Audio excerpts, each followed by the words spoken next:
আজকে আমি কাঁকড়া রান্না করব। প্রথমে দিয়ে দিচ্ছি তেল,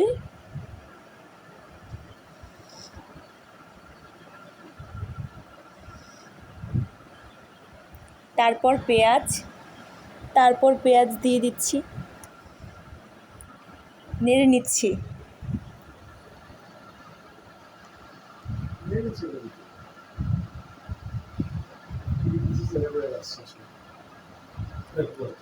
এখন পানি দিয়ে দিলাম।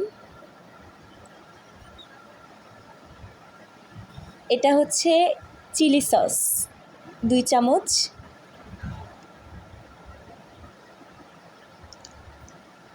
আবার নেড়ে নিচ্ছি। এটা হচ্ছে বারবিকিউ সস, এটা দিলে খেতে বেশি ভালো লাগবে। চাইলে টমেটো কেচাপও দিতে পারবেন।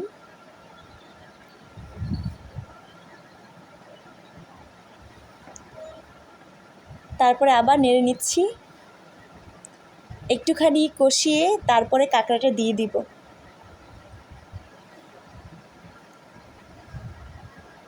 একটু লবণ দিচ্ছি, লবণ স্বাদ মতো দিবেন।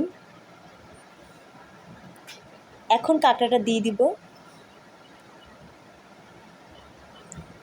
কাঁকড়াটা দিয়ে অনেকক্ষণ নেড়ে কাঁকড়াটাও কষিয়ে নিব 5 মিনিটের মতো।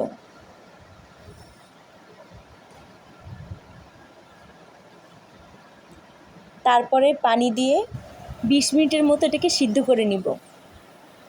এখন আমি কিছু পরোটা বানাবো।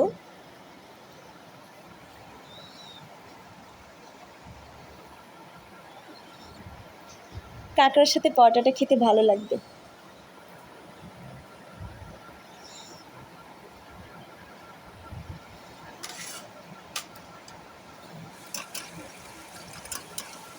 অনেক 20 মিনিট পরে সিদ্ধ হয়ে গেছে আমার কাঁকড়াটা।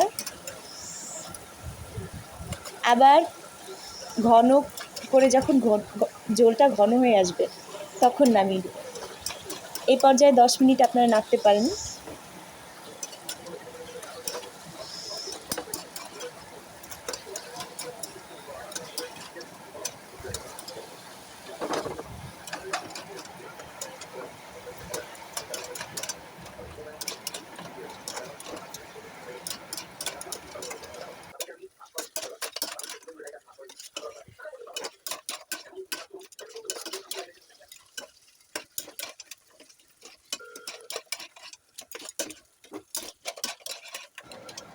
অনেকটাই হয়ে এসেছে, দেখুন কত সুন্দর হয়েছে কালারটা।